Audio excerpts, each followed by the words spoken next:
Hello, and welcome to another episode of Scavenger Life. This is episode number 486 at scavengerlife.com. November 1st, 2020. 2020. We are at the edge. Yep, the edge of a precipice. The precipice. Yeah. So definitely everyone go out and vote. Whichever way you vote, just vote and let everyone's vote be counted. It's interesting. I feel like there's like two opposing extreme views of the world. Mm-hmm. I'm not going to try and get into politics, just like a vision of what life could be like.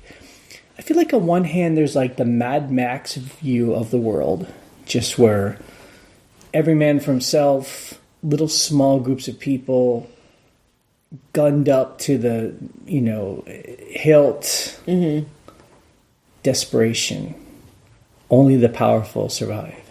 Then on the other hand, there's like a vision that I think we have. It's like the Star Trek view of the world, like where we all work together. There is abundance of energy, like renewable power, and there's people are smart. And if we all kind of help each other out, we can have this vision of the world where you can like explore the universe, like not just this rock we're on.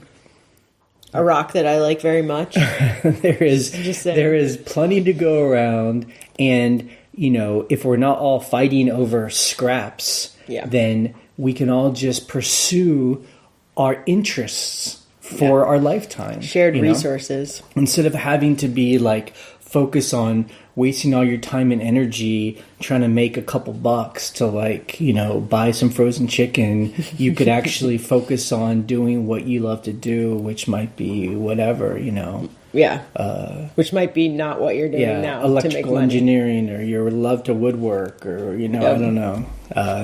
That's the thing. It's just such an interesting idea of the world. And I don't know. I know on this podcast with scavenging, I mean, that's kind of what we talk about ourselves, and then we come on here and talk about it, is like this world where like there's a lot of abundance. It's garbage almost. A lot of us are like able to grab it for cheap and then to resell it. It's kind of a version of like abundance, and and the idea is just like for us, it's like it's not about getting rich. Although I guess if you can, but it's not about getting rich. It's about buying some breathing room. Yeah. I think for eBay, that's a big thing for us. It's just like it buys us breathing room. The extra money we bring in pays our bills, like we talk about. Yeah. Gives us breathing room, buys our time. Yeah. Don't wake up to alarm clocks. Mm-hmm. And then we can pursue the things we love to do, which we might not even know, but we're discovering those things. Well, currently it's building other businesses. Right. So, no, but I mean specifically like getting into coffee or something, mm-hmm. like and that isn't just coffee. It's like building a little business in our town, like a public front-facing business in our town, based business sort that of needs to make money, but that can also change how a community works together. I don't know. It's really like. And look, I know guys who definitely subscribe to the Mad Max view of the world. Yeah, sure. Who have a lot of guns. Yep. Which is fine. I'm not anti-gun. Mm-hmm. But who are not very positive about people being able to work together. And I think that's that's the thing that's saddest to me. Yeah. Is that people think like, I better be able to take care of myself only, and I'm worried about everything. It's okay to take care of yourself. True. I guess it's a balance. Yeah. We all got to take care of ourselves, but if we don't leave room to help each other out, I don't know. It's a sad life in my mind. Yeah. Yep. Yeah, not to get political or anything. That's not political. I didn't talk about any politics. It's more of like a philosophy, and you can insert that into wherever you want. Yep. Yep. Right. Hey, what do you feel about that Mad Max for Star Trek? I mean, I don't even want to get into it because I just like have like really extreme ideas about like how I think the world should be, and it's just like an impossible utopia. Well, it's an impossible utopia of unlimited renewable resources, right. and money doesn't exist. Yeah. So, do we really want to talk about that? I mean, let's get into eBay in just a second, but this is a kind of scavenging. So, as scavengers, here's a for instance.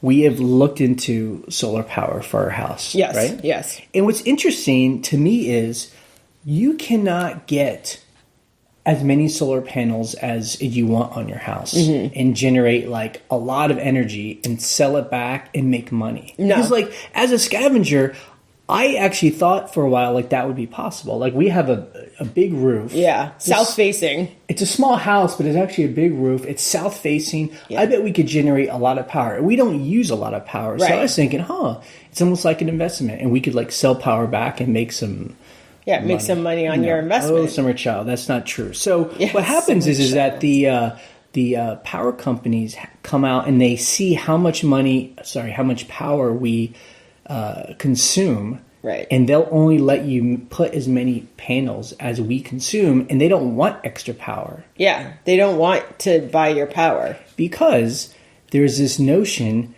that, or it's not a notion, it's a reality in the current system that they can't handle extra power, because they have nowhere to put it. And, now this is just where we live. I mean, I'm not saying this is where it is. It is like this. No, everywhere. I mean, that's how it is in America. I mean, in the U.S., I don't know how it is in other countries. And California doesn't buy back power? I thought you could. But they will not let you build a solar farm system. Yeah, they won't let you build a solar system that's bigger than what you consume on a yearly basis because they don't want extra power. And that to me is crazy. And, it's crazy. And that's a good example. Like, I just don't know why, like as a scavenger, I would invest in like a little solar farm on my property. And then I could sell power and then then it would be a decentralized grid, which they don't want either because they want control of it. Right. The possibilities of creating a decentralized grid where they're not in charge, they also don't want that, like in the long run. Which is, you're like, you should want that actually. Yeah. But so I hope those are things that we could, that could get worked on in the future. But I just think that there's, anyway, I don't know that this is going off the rails. Let's talk about eBay. Oh, eBay. So capitalism. It was a little bit better this week. Yes. But let's talk about some things. Yes. People on the forum were talking about chargebacks. Oh, my God. Under managed payments. Yes. Let me break it down. Yeah. And I know you have opinions on this. So I think pretty much a majority of people who sell on eBay are now under managed payments. Right. So it's no longer just going through PayPal. It's under eBay's system. And it means, and the good thing is like, I guess, people can pay in a lot more different ways. Yeah. It's more like buying on Amazon, right? Before managed payments, when we were going through PayPal, I can count on one hand the times we've had a chargeback. And that's when someone buys something from us with, I guess, like a credit card through PayPal, and then they are unhappy. And instead of going through PayPal or eBay, or they don't get the result they want through PayPal and eBay, then they go through their credit card, and the credit card will go through a chargeback. Yeah. And the good thing about that is I don't think we ever... we never lost a chargeback. Right, because we could always prove the person got it, we accepted returns. They didn't ship it back. Yeah. So on PayPal, so let me just clarify real quick. On PayPal, if they open a chargeback... PayPal allowed you to say, great, return this, and as soon as you return it, I'll give you a refund. Right. Well, the thing is, they don't want to return it, and they don't. I never had anyone return it. So it takes forever. It takes like 3 months, and then they close it. And the thing that sucks is they hold your payment. Right. However, we don't have a whole lot of data yet, but there are grumblings.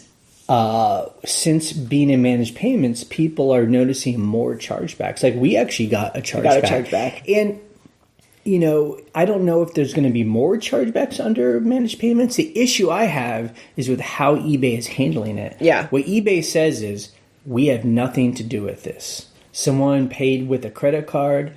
It's between you and their financial. And the credit card company. Although I am sending information through eBay. to the credit card Right. company. I'm not like talking to, Chase Bank. But eBay itself or managed payments is like, this is between you guys, right? Yeah, like I called, I will say this, PayPal said the same thing. They would back you up eventually, but the same thing is with eBay. You just have to wait out the, 180 days or So whatever. do you think it's the same thing? Like, is eBay going to protect us? Like, I'm hoping so. What happens if the credit card company is like, yeah, we'll just give you, the person gets to keep their item and... I'm thinking eBay will back me up because I'm going to say she kept the item. Right. She... In my chargeback, she actually changed the reason. She said this is fraud and an unrecognized charge, and then she said, "Oh, I changed my reason. I just didn't like it." Mm-hmm. Okay, well, so what?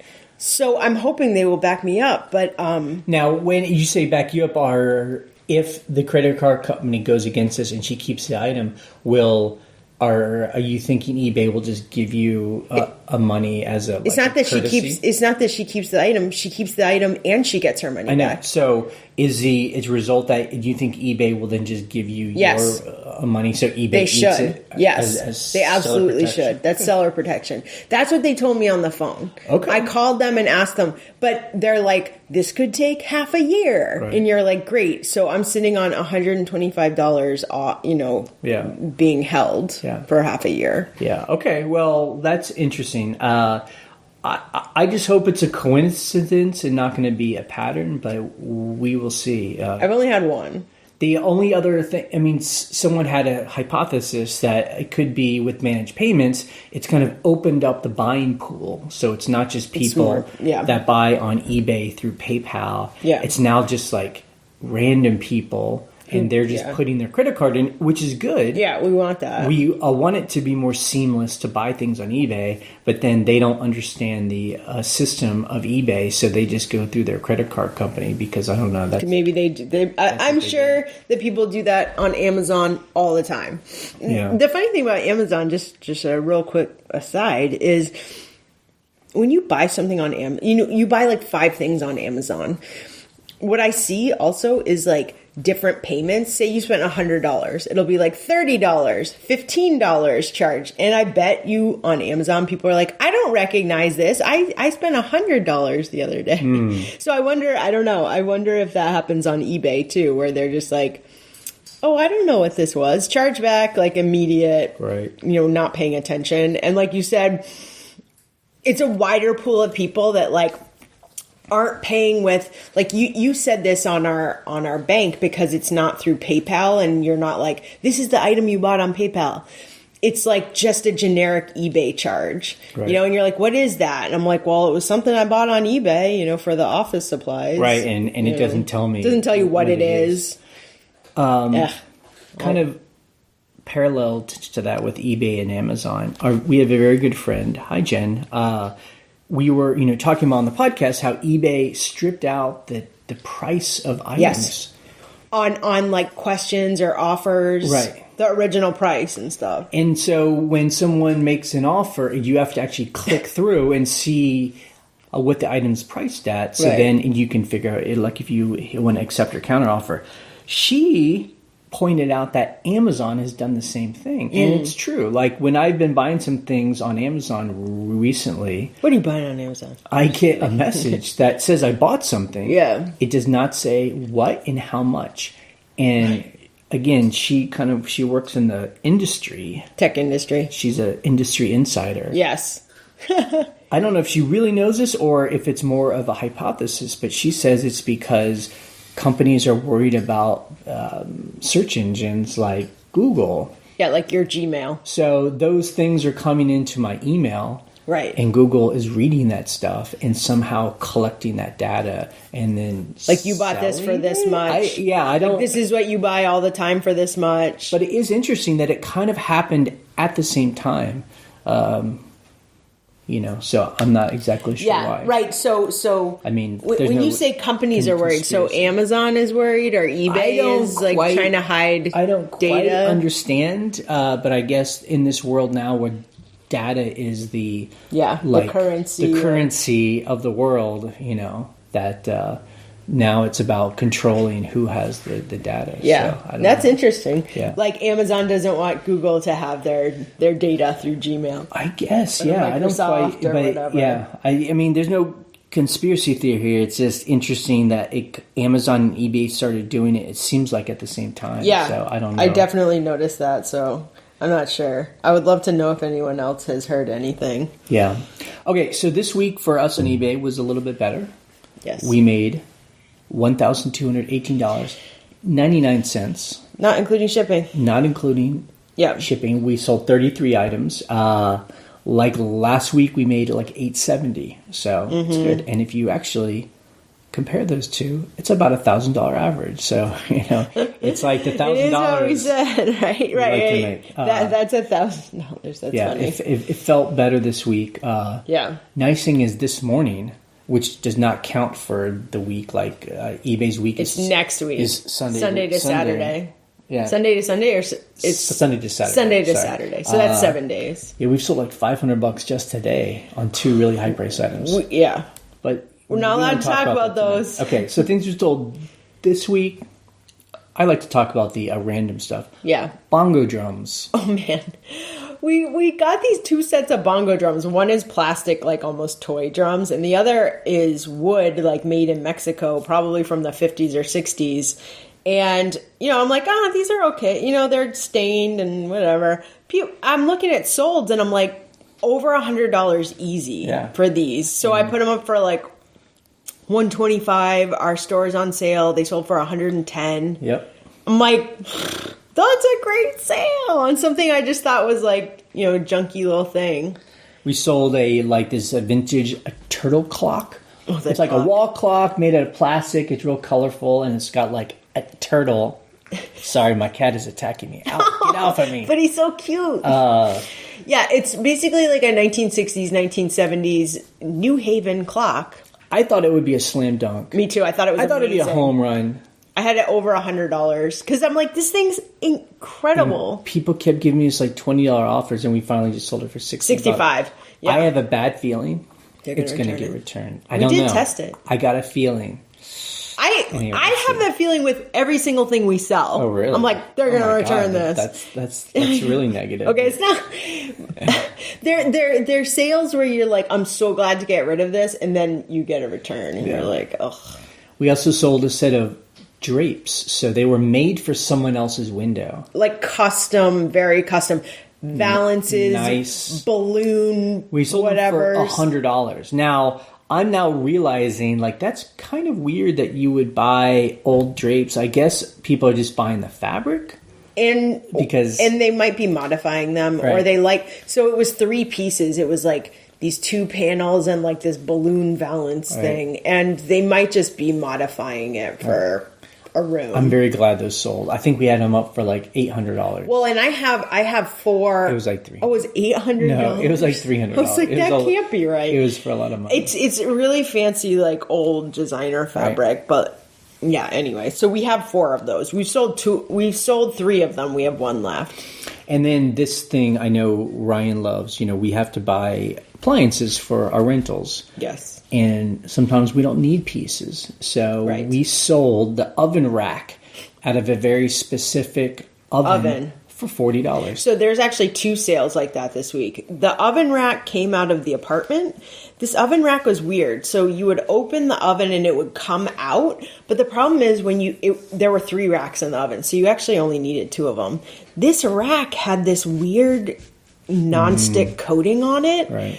And you had to like unscrew it out of the oven and stuff, and you had to remove that when you did the self clean, or that stuff burns off and smells horrible. Right. And I was like, we self clean the oven once a month at least, maybe twice a month. Because of renters. Yeah, they like drip everywhere. Yeah, right. And you're like, I want the oven to be clean all the time.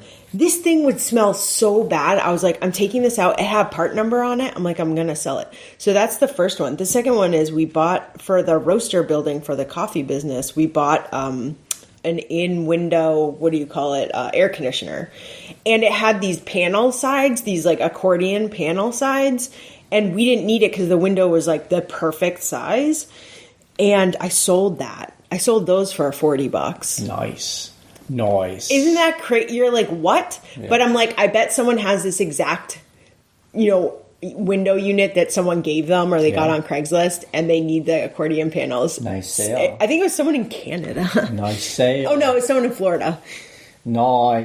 The oven rack was someone in Canada. Yeah. So random. Yeah, but that stuff is expensive. Those parts are expensive. Try and buy, like I remember, we buy used appliances often, And sometimes you need parts. and if you need like a shelf, if we try and buy it off the official parts place, they're expensive. So. Yeah. Like we needed a part for a coffee grinder the other day. Did we talk about this? And it was $80 for this little like shoot thing, and I found it on eBay for like $36. Nice. I was like, yes, this is what I love. And there are people in our community who they seem to focus specifically on selling like used parts. They'll buy like on Craigslist or Facebook a used a washer and they part it out. It's really smart. Yeah, it is smart. Okay, Scavenger of the week. So we went scavenging. Major. This is like took us 10. Okay, so anyway, Jenna's mom, Ryan's mom, who's Jenna. Yeah. She sells on eBay, and she is at the time of her life where she's deciding to downsize. Yes. She is like the best buyer. She's the best. She's got great taste. Buyer. She buys the best stuff. She finds the best deals, and she's bought a lot. And so she decided she wanted to downsize, so she sent us a message and was like, I'll give you all this stuff. And so we drove up there. To Massachusetts. 10 hours, stayed a couple nights. Yep. We are safe. Yes, social distance, masks. We had a bubble, a family bubble, and then we brought home a truckload of her stuff, and we actually need to get another truckload. And maybe another one. This is how much stuff my mom has. Yeah. But she just wants her store to be much smaller. Right. She's like, I don't want to sell big, bulky jackets and shoes and purses and big blah, blah, blah. She's like, I just want like a couple, which is fine. Yeah. She's now in the stage of her life where she's not needing to make a lot of money. She's just doing it kind of for fun. Yeah, because she likes scavenging and as a side business. Hunting. Yes, exactly. She likes to find things and be like, I know what that is. No one in this store knows what it is. Which we're like that too. Like her basement is like the best thrift store that you could ever go into, and she will pick up everything and have a big long story for it because that's the exciting part of it. So thanks, Mom. Yeah, so we're about to go through all that a lot of inventory. Yep, it's good. Thank goodness. Yep. Customer issues, none really this week. We got a return. We got a hat return, which is always it was for size. Nothing we did wrong. We listed it. Things we learned in the forum. Yeah, we talked about that. There was a big thing about chargebacks. One other thing that came up, Tony in Mississippi, he was talking about global shipping program. Yep. And that Griff, that eBay dude, was saying that if you get a return request on global shipping, never accept it. I don't understand that. I don't understand that whole conversation. I had to like shut the tab because I was like, I don't know what's correct and what's not. I don't know what the correct thing is. I mean, this is what I know is that if someone says their item got lost, or broken or damaged, you call eBay and it's covered. eBay takes care of it. If it's item not as described, which has happened to us like 3 times in 10 years. Yeah.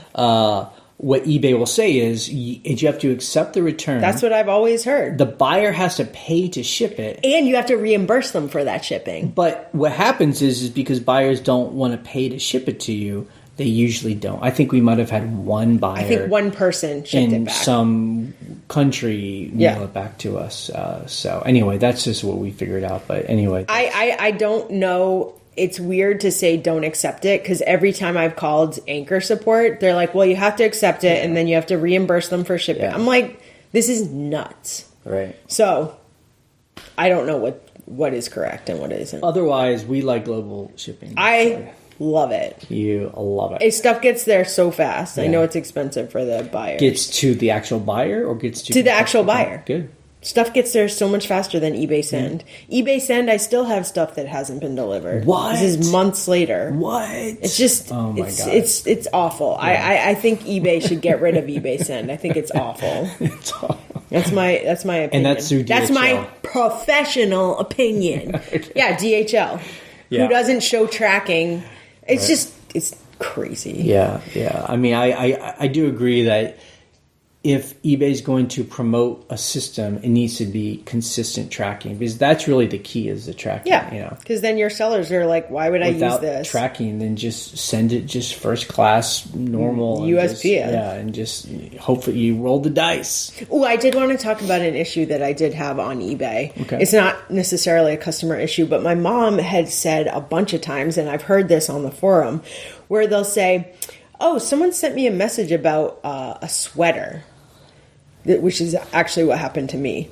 And I looked in my inventory to answer the question, and I know that I'd sold that sweater years ago, and it's obviously not in my inventory. My mom has said this for a couple of years now, where eBay relists stuff and relists it at a high quantity. What? So I got a message from someone. It's a very distinct person who has bought from me. They live in the Falklands, whatever.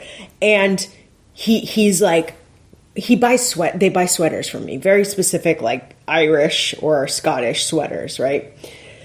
And he's like, oh, that sweater we bought from you 3 years ago, it's this raspberry colored sweater, we accidentally shrunk it, so we want to buy the other two that you have listed. I'm like, there's no way that I had this in quantity. And I remember selling it to them because they were so enthused. I think they took a picture of it when they got it. And so I go down to my inventory. I'm like, I just want to check that this wasn't returned or something. I don't have it. It's listed on eBay as quantity 3. Wow. Like I sold one to them and I had 2 more. So I immediately ended it and said, I'm so sorry. You guys definitely bought this from me in 2017. Okay. And I don't have any more. So why did that happen? I don't know. No idea. It's never happened. I've never seen that before. And do we have other zombie items on our store? The only way I know to check... Are there zombies? Okay, stop. The only way I know how to check is there's that... God, I don't even know. It's like IDK seller-op.net or whatever, where you can check for duplicate listings. Mm-hmm. Like, oh, do I have like duplicate listings by accident? I think you can go through your store and check to see quantity. So you can say, show me everything that has quantity, and you'll know, oh, I have like some vintage hinges and I have 10 of those. But if it's like a clothing thing and you're like, I definitely don't have quantity. I mean, out of 8,000, we have 8,000 items. Almost 8,000. Or listings up. Yeah. I mean, I can't imagine it's more than 300 multiple quantity. I mean, maybe that. Okay. So I need to go. That? Yeah, I need to do it this week but honestly, that's the first time I've ever seen that as an issue on our store. But I've heard other people saying, my mom said, oh, eBay relisted this one wool blanket over and over. It's always listed. It always says there's like 4 of them. It's so interesting. And I'm like, there it is. And you never believed it. Well, I texted her right away, and I was like, I had the problem. I had it with a sweater. Like, I know I sold it to them. Well, I always wonder if it's something we have done, you know? Like people, it's just weird, yeah. Like it was user error. You're like, that's user error. And people are like, no, I swear to you, it is not. I end it every time. I mean, it's like, you know, I'll say that when we went through our inventory and we put a number on everything, people were saying, oh, you're going to find unlisted items. that there are things in your actual physical inventory that are not on eBay because eBay deletes things. And I'm like, that's crazy. And so we went through and I mean, we found, you know, a couple of boxes of stuff that weren't on there, but there was a reason for it. It was user error. Like I could see what the problem was. Right. Oh, you know, I had a box of dish towels and like aprons, and I'm like, I know what happened to this. We took photos and put it into inventory, and we never listed this whole folder. But out of our $7,000 or $8,000 7,000 or 8,000 item inventory, we did not have, like, people were saying it can be as much 10%. as 10%. No way. Which would have been like 800 items that weren't on there. So that wasn't the case. That would be crazy. Yeah. Okay. Let's go to the calls that people sent in. Okay, you can call our voicemail line. The phone number is 540-407-8486. Or you can email us an audio file from your phone. Our email is thescavengerlife@gmail.com. Hello, it's Gina. I'm on speaker. I hope you can hear me okay. I'm just kind of doing a follow-up. I called about saying when managed payments came up that I did twice the sales, and it's been pretty consistent. I think it was last week. The week you guys had a bad week, I had a bad week. And all the YouTubers I watched, they all had a bad. So there was something in the air or in the water. I just wanted to say the one thing about managed pay, I'm telling you, since managed pay started, I send out offers, I get offers, the whole offer thing, right? Literally half, 50%, and I'm not even exaggerating, you guys. If I sell 10 items on offer, 5 people pay. And 5 people just are like, nah, I don't think so. And I message them, I send them, blah, blah, blah, give them a few days and so on and so forth. But that was not a thing before managed pay. My theory is with that is that yes, you have all these new buyers. That's awesome because you get more sales. But they're also just, I don't know, used to other platforms where it's like, just do this and I don't know. If I don't want to, I don't have to. Because that was, I would maybe say 2 out of 10 wouldn't pay before managed pay offers, whether they're sent, made, whatever, however you do it. When they agree to an offer, they would pay. Now it could be 60% doesn't pay. I might be being generous by saying 50%. Anyways, so I just wanted to follow up. And yes, I do jewelry. I don't do high-end jewelry. I do shop Goodwill, and I buy lots. I bought a lot last week for $17. I get a 14-karat gold bracelet that I just sold for $935. Now, is that every time? No, it's not. But do I always get enough to double and triple my money out of every single lot? I do. And yes, you get a lot of 14-karat gold and or sterling, but even when you don't, you get fashion jewelry and stuff that just sells bread and butter. I just have a love of jewelry. I've always been a collector, but I'm no fancy schmancy. If I'm not sure about a gold piece, I take it to a jeweler, make sure and confirm. Anyways, it's a good racket, man. I'm telling you. I love it. Okay. Hope you guys are well. Always love listening to you, and I'm counting down. I've got, 4 seconds. Okay, bye. I hope they paid for that $935 bracelet. Okay, I will 100% co-sign what she said. I do believe that managed payment has brought in new buyers, which is good. Yeah. But who also shop other places that maybe are like much more just kind of willy-nilly about the rules, about payment. Actually paying for the item you bought? For instance, because we've had actually quite a few people not pay as well. Or ask to cancel right away. Yeah, they'll buy and then they'll cancel, or they buy and then they just never pay and they ghost us. Here's an example. This week we had someone give us a half-price offer for like a backpack. Like a high-ish and we luggage. Were hungry, and I took it immediately. I was like, yeah, sure, let's do half price, no problem. Yeah. He immediately wrote back, or not immediately, but that same day he wrote back and be like, I'm not interested, and he didn't have a lot of feedback. And so sometimes I do this. We asked him why. And he said, well, it was between us and someone on Facebook Marketplace. Oh.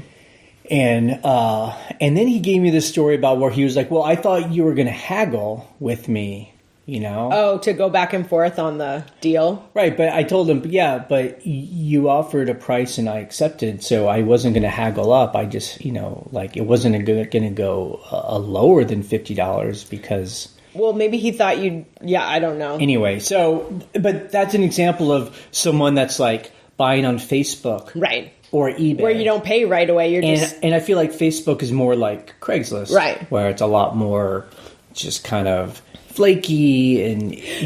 Right. You can throw out a price and then just ghost people and just be like, I don't really want it. With eBay, you're like, you just committed to buy this. Right. It's like... It's totally different than Facebook. It's like a contract. Yeah, exactly. But we'll see. Anyway, I mean, I guess ultimately I'd rather have brand new people come on and then just have to deal with like the kind of kookiness. Well, now he knows. Yeah. Now he knows, and we were his learning partners. Right. And that's a good example of what we do. If people give an offer and then want to cancel, we don't cancel. We allow the unpaid item. So he does not have to pay. He does not have to pay, but he will get an unpaid item. And whether that really does anything, I don't know. But I think it's ultimately a good thing. People can only cancel if they pay. Right, I'll cancel someone it if they pay. buys and pays, Yeah, they can do an actual cancellation request, and Yeah. then of course we cancel. So I also like what she was saying about, she said she does a lot of jewelry. yeah, And what's cool is it's kind of parallel to what we say. You know, you'll find that $900, gold bracelet in there every once in a while. Do you find it every time? No, you don't. so we shop at online auctions these days, and it seems like a very common thing where there's like the part of the auction where it's just jewelry, and some of it is Sure. like, specific pieces where they know it's like whatever, It's really super valuable. high-end, yeah. But then they'll sell bags of jewelry. Right.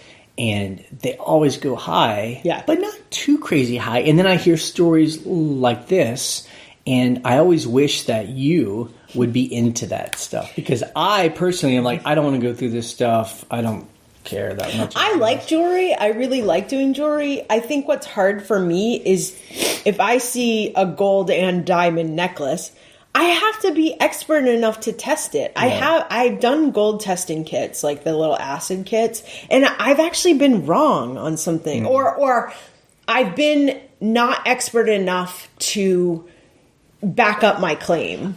I guess the thing I don't know what I understand mean? is, because again, it'll show my ignorance, is that I thought like with silver and gold, stuff was marked. It says like 14 karat. Yes, some stuff is marked. Some stuff is not, because it's vintage or antique or whatever. And then you're like, oh, is this a diamond or a sapphire? And you have to get a diamond tester. And like I have a diamond tester or whatever, a stone tester. I have no idea how to use it. I'm like, I don't know what this thing's telling me. If you bring it to a shop, you got to pay them. I just want to buy a big bag of jewelry. And it has just pure gold. And pay like $100. Marked. And each one has like a label on it that says, this is 14 karat. I'm rolling my It's eyes. worth So this is $900. That's what I why want. is why I don't do it. This is why I don't do it. I love jewelry. I love vintage jewelry. I love costume jewelry. Yeah. I love earrings, bracelets, bakelite. Love that stuff. When it comes to fine, in quotes, fine gold, diamond, stones, I have no idea. I did sell some earrings the other day. It was a week ago or so. They were marked because they were from like a Marshall's type store, and it was like sapphire, diamond, and diamond. I'm saying like diamond chips, sapphire, diamond, and gold over silver, and it was marked. It was in the box, new in the box. I think I sold those for like $50. I love it. I think they were originally like $70 from the store, so I was like, that's great. So in our eBay world here, this is how it works. One of us has to be in Has to love care. with stuff. Like there's stuff that I fall in love with, and I'm like, I buy it, and I'll figure it out. Yeah. No, I'll figure it out. Oh no! She's like, yeah, me. No, I'll have to figure it out. I get you do. excited about it. You figured out the Legos Right. the other day, and I listed them. I feel like I buy things and then I get you excited about it. Yeah. But then there Depends on what things, it is. It depends on what it is. But then there are things that you get excited about. Mm-hmm. And, Yeah, like parting out a coffee machine that's been sitting here for the entire pandemic. That's like on my list. I will do it. We've been so busy. So we drove to Massachusetts and back right. in 3 days. Right. It was crazy. It was crazy. Okay. That's it for the eBay portion of this. We're going to add on a little extra right now. If anyone is interested in this coffee business we're starting, I have a couple things to stay. And Ooh, I love hearing about coffee. a lot of it has to do with like just starting a business. And if you're into having like an eBay business, I don't know, it might be interesting. Number one, I'm very appreciative and amazed at where we're at right now. Yeah. So in February, kind of God, it feels like it's so long ago. Yeah. There were whisperings of the virus. Yep. And I remember we bought this building, and me and my buddy were working on it. And I remember like asking him, "Do you think this is going to be a thing?" And he's like, "Nah, it'll be all right." I mean, and then that's what we were hoping. It wouldn't be a thing. So we, renovated this thing. We got this roaster in there, and now we roast on Mondays and Thursdays. So we're going to roast tomorrow. Yep. With our partners. So Yep. we're all going to be there roasting and packaging, because we're actually getting a lot more sales than we had. We need all of us there. Just a couple of weeks ago, which is good. And it's just happening, and it works. and it's delicious, and I love it, Yeah. So we have to feel grateful of that success. The other thing is the continuing education for us about different things that you sell and packaging. Yes. So we're trying to really be the voice of like, let's ship as efficiently as possible. Yeah. Let's take these bags of coffee and put them in like a flat rate envelope.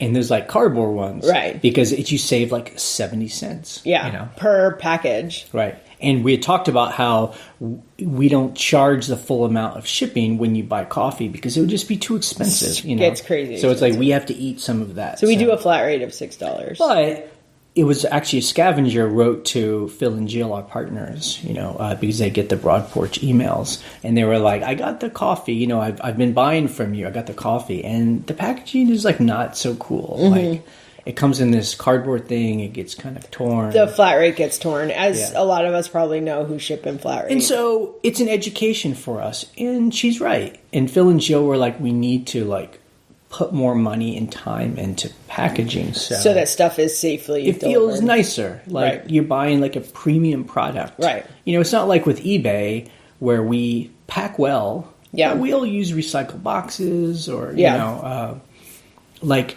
the most important thing is this item you're buying and that it's packed well. Right. And this, you're buying kind of a premium product. And I think it's good to do it right. So we're going to be meeting with them tomorrow and packing, and we're going to come up with a system, a good system. Yeah. And part of it too is like, before the online sales, before the pandemic, online sales were very minimal because people just came into the shop. And people bought coffee, a coffee drink and coffee whole beans. Yeah. But now, like the pandemic happened and we partner with them. So we're like talking about coffee online and stuff. And it's just been like, oh, this is actually something we really have to like get into a process with all four of us, like figuring out what works. So we're definitely figuring that out as we go, which is, as we like to say, a luxury problem. Right. It is a luxury problem. I think Phil and Jill are like, you guys use that term all the time. I'm like, it is. But between the four of us in this growing business, we have two things we say to each other. Yeah. Small victories, like we don't have to go for the gold every time. Just do little by victories. little, we're doing it. And that's good. We're all on the same page. We're always about that. And then the other thing is not to stress out too much. Like sometimes we'll all be talking and we're like, well, what if, we have 1,000 people buy from us. We don't have enough shipping paper. I'm like, you know what? That's luxury a luxury problem. Like I want that problem. Well, it's like we say, when like the other day we got home from our trip up to Massachusetts and I had so much stuff to ship that I like had to run to the post office to get stuff out in time. Like I was like, I want this stuff to get out because I have too much to ship tomorrow, et cetera, et cetera. And I was like, if shipping is a problem, you're like, that means you made money. That means people want what you have. Right. That is not something to be complaining about. It's just like when, for our rentals, we clean the beds, the sheets and stuff. Yeah. And if we have too much laundry to clean, that's a good problem to have. Yeah. We're like, oh my God, there's so much laundry. We have to fold it all. It's so crazy. And you're like, that means people stayed at your house and they are staying at your house so much that you can't even keep up with it. Yeah. Luxury problem. Yeah. So anyway. So I'm excited about, we're going to go, so we're now roasting 2 days a week and it's fun. I like it, working with everyone and doing something new. Yeah. It's kind of like it's like our Star Trek vision, right? Exactly. eBay has bought us enough breathing room where we can pursue another avenue. Things like something this. Totally different. Okay. One thing we wanted to talk about, which I think is cool with this coffee, is that you can buy subscriptions. Yes, on Broad Porch Coffee. Yeah. Which I didn't know that this was a thing until recently. Till the pandemic It makes started. a lot of sense. Yeah. I drink coffee all the time. Yeah, all day. So this would be good for me so I'm not ever out of coffee. Right. So Broad Porch has a 3-month subscription, 6-month subscription, or a 12-month subscription. And it gets cheaper with the longer subscription. So 3 months would be 12. It's $50 every month. Yeah. For a bag of coffee. 6 month is $12 for a bag of coffee, and 12 month is $11. Yeah. For a bag of coffee. And if you go to broadporchcoffee.com, you can, see what you can get, and you can choose either a 12 ounce or a 2 pound. 2 pounds is going to be more. So sorry, I was talking about the 12 ounce coffee. Right. I would need the 2 pounds of coffee a month. And then you can choose like what kind of coffee. What I like is that there's a surprise me option. Yes. Where we'll send you a different coffee every month, so you can try that. And Right. So here's the deal with the subscription. Like Jay's saying, you can choose light to medium, medium to dark, or all roasts, or you can say just send me Ethiopian every single month, right? Or you can say surprise me, which I love, or send me Southern Split, or right. So, and you can also choose whole bean or ground. So it's actually quite a nice way to do it, where you have any option you want, really, yeah. which is cool. I love that. Yeah. So yeah, subscription is great because even we run out of, like, we literally run out of coffee, and I have to be like, oh God, I gotta get a bag, guys, quick. What do we have? Anything extra? Yeah. So anyway, that's cool. Thank you for everyone that has been buying coffee from us. It kind of gives us a boost to the new business. Yes. It makes our partners, I remember Phil said this past week, he's like, who are these people? How do you know all these people? Because I guess, people say, oh, you got a podcast. I'm like, yeah, we got a podcast. We don't really talk about it ever with no one anybody. knows, like, no one around us knows we have a podcast. This is like a secret between all of us. Yeah. But, I'm like, yeah, these are like, they're just scavengers, Yeah. They're like us. Coffee's for listers. Yeah, coffee is for listers. If you're not a lister and we get an order from you, we will not fulfill it. Oh my God. Like Santa, I know. I know if you're naughty or nice. I know who's naughty or nice. Yeah, so we really appreciate all the orders on eBay and on the store directly. Yeah. Both are great. So yeah, check out our subscriptions. Yep. Okay. This podcast is ending in 3, 2, 1. Bye.